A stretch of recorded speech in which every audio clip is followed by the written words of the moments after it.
ክቡራት ተኸታተልቲ መደበር ሳተላይት ቴሌቪዥን ኤሪሳት ንሎሚ ትግራይ ክሳዕ መዓስ ኣብ ትሕቲ ግዝያዊ ምምሕዳር ዝብል ሓደ መደብ ሒዝናልኩም ቀሪብና ኣሎና ንምክትታሉ ብክብሪ ንዕድም።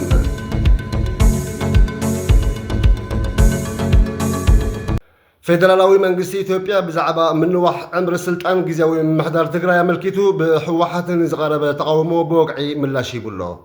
ቤት ጽሕፈት ቀዳማይ ሚኒስትር አብይ አሕመድ ኣብ ዝሃቦ መብርሂ ሌተናንት ጀነራል ታደሰ ወረደ ንዝቕፅል ሓደ ዓመት ግዝያዊ ምምሕዳር ትግራይ ኮይኑ ክቕፅል ዝሃቦ ውሳነ ሕጋዊ ምዃኑ ይገልጽ። እቲ ቤት ጽሕፈት ብረቡዕ 8 ሚያዝያ 2026 ኣብ ዘውፅኦ መግለጺ ከም ዝሓበሮ እቲ ናይ 2020 ኣዋጅ ግዝያዊ ምምሕዳር ብጊጋ ከም ዝተጠቐሰ ሓቢሩ።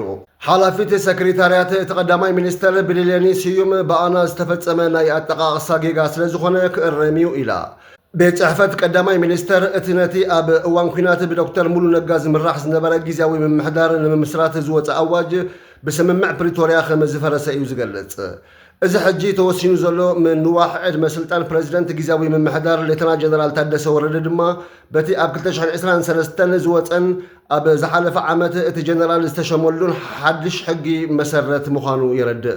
ሰበስልጣን ፌደራል እቲ ብዶክተር ሙሉ ነጋ ዝምራሕ ዝነበረ ግዝያዊ ምምሕዳር ብኣድማዓይ መንገዲ ከም ኣካል መስራሕ ሰላም ፕሪቶርያ ብምፍራሱ ነቲ ኣብ መንጎ ሓይልታት ፌደራልን ምስ ትግራይ ዝተሰለፉ ሓይልታትን ዝነበረ ግጭት ከም ዘብቃዐ ይገልጹ።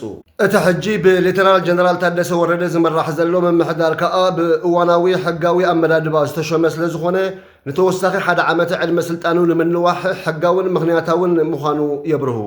እንተኾነ ግን ሕወሓት ነዚ መርገፂ ብትሪ ነፂግዎ ኣሎ። እቲ ውድብ ብመንገዲ ወግዓዊ መራኸቢታት ኣብ ዘውፅኦ መግለፂ እቲ ምንዋሕ ንውዕላት ስምምዕ ፕሪቶርያ ዝጥሕስ ክልተኣዊ ፖለቲካዊ ዝርርብ ኣሰማማዕቲ ኣካል ዘይተገበረሉን ካብ ኣፍልጦን ተሳትፎን እቲ ውድብ ወፃኢ ብበይናዊ ውሳኔ መንግስቲ ኢትዮጵያ ዝተገበረን እዩ ክብል ተቃዊሙ።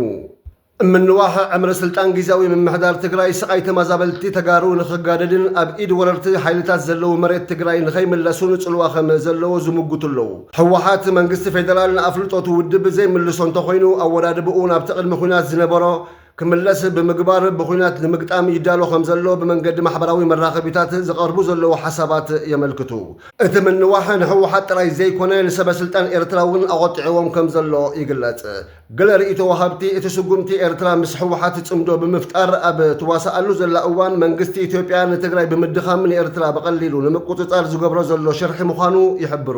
ፕሬዚደንት ግዝያዊ ምምሕዳር ትግራይ ጀነራል ታደሰ ወረደ ኣብ ኣዲስ ኣበባ ምስ ሰበስልጣን ፌደራል ክዛተ ከም ዝቐነየ ይፍለጥ። ምስ ቀዳማይ ሚኒስተር አብይ ብምርኻብ ናይ ሓደ ዓመት ጸብጻብ ኣፈጻጽማ ስራሕ ከም ዘቕረበ እውን ይዝከር። ዝርዝር ናይቲ ጸብጻብ ንህዝቢ እኳ እንተዘይተገለጸ እቲ ኣኼባ ዋላ እውን ፖለቲካዊ ዘይምርድዳእ ኣብ ዘቕጽለሉ ዘሎ እዋን ኣብ መንጎ ግዝያዊ ምምሕዳርን ፌደራል መንግስትን ቀጻሊ ጽምዶ ከም ዘሎ ዘመልክት እዩ። ኣብ ውሽጢ ኣመራርሓ ትግራይ ብዘሎ ውሽጣዊ ምክፍፋል ኩነታት እቲ ክልል ዝያዳ ዝተሓላለኸ ኮይኑ ይቕጽል ኣሎ። እቲ ሕጂ ግዝያዊ ምምሕዳር ትግራይ ኮይኑ ዝቕጽል ዘሎ ጀነራል ታደሰ ወረደ ቅድሚ ሓደ ዓመት ብዕጡቓት ካብ ሓላፍነቱ ዝተኣለየ ኣቶ ጌታቸው ረዳ ብምትካእ ብምርጫ ሕወሓት እዩ ስልጣን ሒዙ። እንተኾነ ነበርቲ እቲ ክልል ነቲ ዝሓለፈ ሓደ ዓመት ሎሙዶ ጽባሕ ኩናት ይለዓል ተመዛበልትን መሬት ትግራይን መዓስ ናብቲ ዝነበሮ ይምለስ ኣብ ዝብል ሻቕሎት ተሸሚሞም ከም ዝሓለፍዎ ይፍለጥ። ኣብ መንጎ ኣዲስ ኣበባን መቐለን ወጥሪ ሰፊኑ ኣብ ዘለወሉ እዋን ኣመኻሪ ቀዳማይ ሚኒስተር ኮይኑ ዝሰርሕ ዘሎን ኣብ ልዕሊ መራሕቲ ትግራይ ተሪር ነቐፌታ ከቐርብ ዝስማዕን ኣቶ ጌታቸው ረዳውን ኣብቲ ኣብ ኣዲስ ኣበባ ምስ ሰበስልጣን ትግራይ ዝተኻየደ ርክብ ተሳቲፉ ነይሩ። ጀነራል ታደሰ ወረደ ምስ ሰበስልጣን ፌደራል ካብ ሕወሓት ተፈንጪሎም ኣብ ኣዲስ ኣበባ ኣብ ዝተፈላለየ ጽፍሒ ስልጣን ዝርከቡ ተጋሩ ተራኺቡ ምዝታዩ ብወገን እቲ ኣብ ትግራይ ዘሎ ሕወሓት ለውጢ ፖለቲካዊ ኣሰላልፋ ከይፍጠር ስክፍታታት ፈጢሩ ኣሎ። ሰበስልጣን ፌደራል እቲ መራሕቲ ሕወሓት ምስ ኤርትራ ዘካይድዎ ዘለዉ ርክብ ባህ ስለ ዘይበሎምን ንኩናት ይዳለዉ ኣለዉ ዝብል ስግኣት ስለ ዝሓደሮምን ንኽልል ትግራይ ዝግባእ ስሩዕ ባጀታዊ ደገፍ ከም ዘይልእኹ ዘለዉ ይግለጽ። ከም ውፅኢቱ ድማ ህዝቢ ትግራይ እኹል ህዝባዊ ኣገልግሎት ከም ዘይረክብ ዘሎ ይንቀፍ። ብፍላይቶም ብሰንኪ ኩናት ኣዝዮም ዝተሃስዩ ከም ክንክን ጥዕና፣ ትምህርትን መሰረተ ልምዓትን ዝኣመሰሉ መሰረታዊ ኣገልግሎታት ከቢድ ብድሆታት ኣጋጢሞዎም ይርከብ።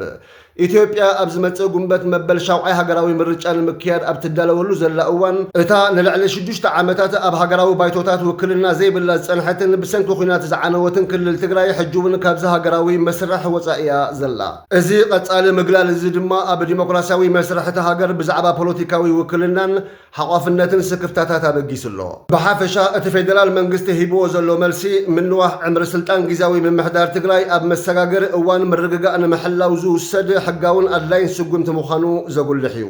ይኹን እምበር እቲ ብወገን ሕወሓት ዝወፅእ ዘሎ ሓያል ተቃውሞታት ኣብ ምሕደራ ሕጋውነት መጻኢ ፖለቲካዊ ምድላዋት ትግራይ ዓሚቕ ምፍልላይ ከም ዘሎ ዘጉልሕ እዩ። እዚ ዘይምርድዳእ እዚ ብዘተን ተዘይተኣልዩ ነቲ ብስምምዕ ፕሪቶርያ ተዓቂቡ ዝጸንሐ ስቡር ሰላም ከዳኽሞን ኣብቲ ዞባ ዳግማይ ዘይምርግጋእ ንኽህሉ ኣበርክቶ ክህልዎን ከም ዝኽእል ተዓዘብቲ ይገልጹ። ንስኹም ከ መንግስቲ ፌደራል ንስልጣን ጊዜያዊ ምምሕዳር ትግራይ ብሓደ ዓመቱ ምንውሑ ኣመልኪትኩም እንታይ ትብሉ? ንሃገርናን ንዞባናን ከ እንታይ ሳዕቤን ይህልዎ? ርእይቶኹም ኣካፍሉና። ሰላም